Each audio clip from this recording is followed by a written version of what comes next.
Bom dia, boa tarde, boa noite. Está começando aqui nosso Papo Desinformante. Se você se interessa por democracia, tecnologia, direitos humanos, vem com a gente.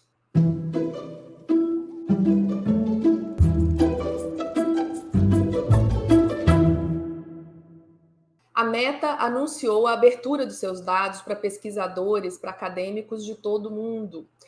Nós fomos ouvir alguns pesquisadores brasileiros para entender essa medida, o seu contexto e algumas ressalvas. Liz, conta para nós o que você apurou. Oi, Ana. Oi, Matheus. Oi, pessoal. Pois é, né? Essa notícia da Meta foi super bem-vinda, obviamente, pela comunidade acadêmica, por todos os pesquisadores, porque é uma reivindicação muito antiga da comunidade que as plataformas abram as suas APIs, os seus dados, suas bibliotecas, para que os pesquisadores possam ter acesso a esses conteúdos e, a partir disso, a partir desses dados, né, muitas vezes de interação entre usuários, de conteúdos, de compartilhamentos, por exemplo, é possível fazer pesquisas de impacto sobre fenômenos sociais, como a desinformação, que acontecem dentro dessas plataformas, né? E nos últimos anos, houve um processo de fechamento dessas APIs, ou como no caso do Twitter, né, que agora é o X, houve um pagamento, né? Começou a ser cobrado o acesso a essa API de valores exorbitantes que pesquisadores brasileiros, principalmente, né, por ser cobrado em dólar, não tinham essa capacidade financeira de financiar isso, ou seja, impedia de uma forma muito significativa o acesso a esses dados. Então, essa novidade da Meta, né, mostrando, abrindo seus dados, tanto do Facebook como do Instagram, para pesquisadores do mundo inteiro, é muito bem-vinda, principalmente porque as plataformas até agora, por uma pressão principalmente legal, né, do Digital Service Act, que é na União Europeia, que obriga as plataformas a abrirem seus dados para pesquisadores, muitas plataformas começaram a abrir realmente, mas só na Europa, só para pesquisadores europeus ou algumas vezes até nos Estados Unidos. Mas o Brasil, o Sul Global, pouquíssimas vezes, né, são beneficiados, digamos assim, com essas medidas. Já agora, com essa medida, a gente pode ter, né, um avanço mais significativo das pesquisas, inclusive brasileiras. Então, a gente foi conversar com alguns pesquisadores, mas é claro que é uma boa notícia, só que nem tudo ainda são flores, a gente ainda precisa avançar nesse debate.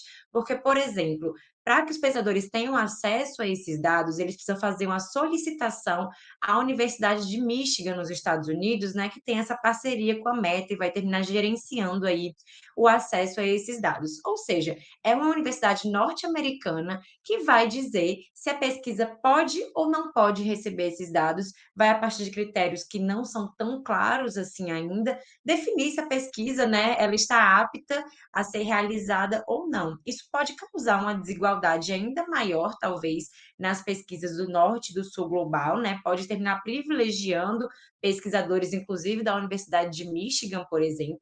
E tem alguns critérios, né, como, por exemplo, pesquisadores devem estar afiliados a alguma universidade, a algum centro de pesquisa, o que é importante, por um lado, né, para garantir, digamos assim, um acesso mais restrito a algumas pessoas, só que essa restrição pode terminar tirando pesquisadores autônomos desse escopo. A gente também conversou, né, a gente conversou com a Renata Miele, que é pesquisadora da USP, e também com a Marie Santini, que é coordenadora do NetLab da UFRJ, e eles até, os pesquisadores do NetLab também comentaram um outro ponto de ressalva, é que dentro dessas novas regras aí para acessar esses dados, os dados não podem ser baixados.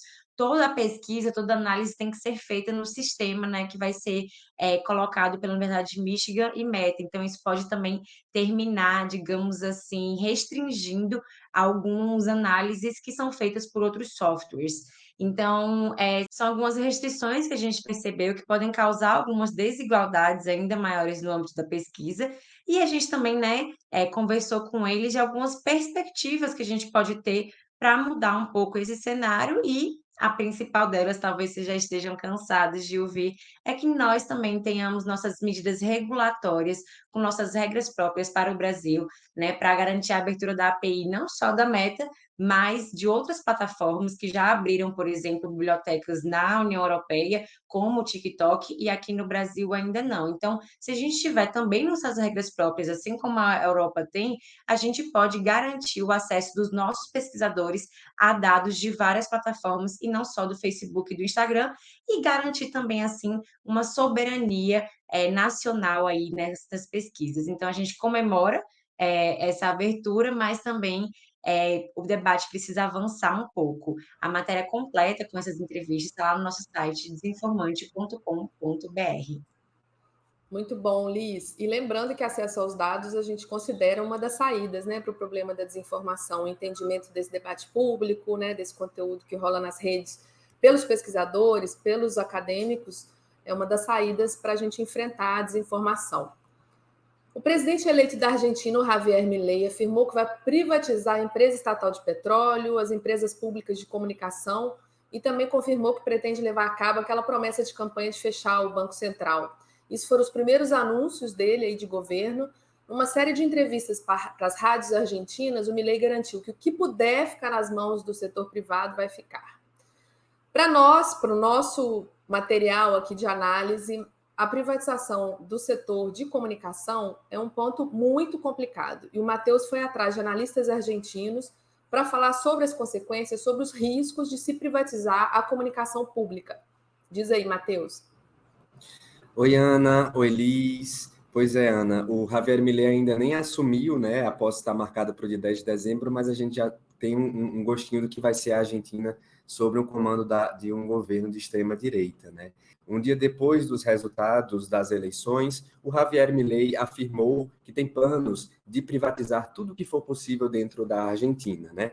Está na mira desse raio privatizador de Milei, inclusive os meios de comunicação públicos da Argentina, como a TV Pública, a Rádio Nacional e a Agência Nacional de Notícias, a TELAM.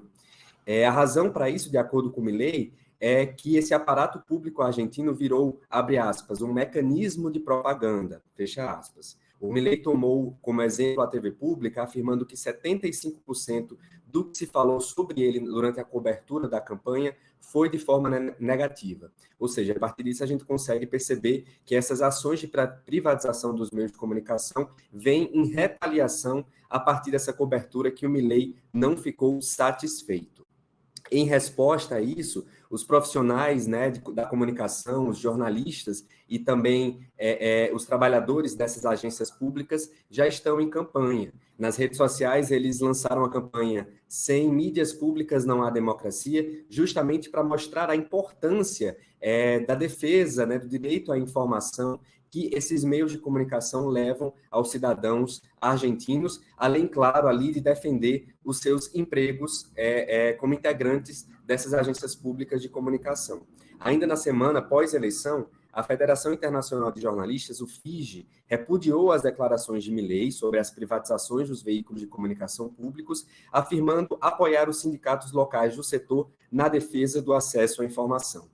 A FIGE afirmou que os meios de comunicação estatais também implicam numerosos empregos que não são abundantes no setor precário e explorado como o das comunicações. A FIGE também pede que o trabalho digno, a liberdade de imprensa e a liberdade de expressão sejam requisitos para uma vida numa democracia.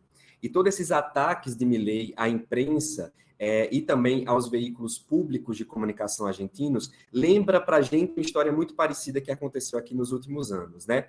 No Brasil, enquanto era presidente, Bolsonaro atacou e desmantelou diversas vezes a EBC e outros veículos de comunicação públicos nacionais. Isso aconteceu ainda na campanha eleitoral de 2018, quando a extinção da empresa Brasil de Comunicação, a EBC, foi uma das principais propostas de governo do então candidato. Na época, Bolsonaro justificava que a empresa era custosa, pouco eficiente e orientada por um viés ideológico específico, ou seja, é um discurso muito parecido com o que Milei levanta recentemente, né?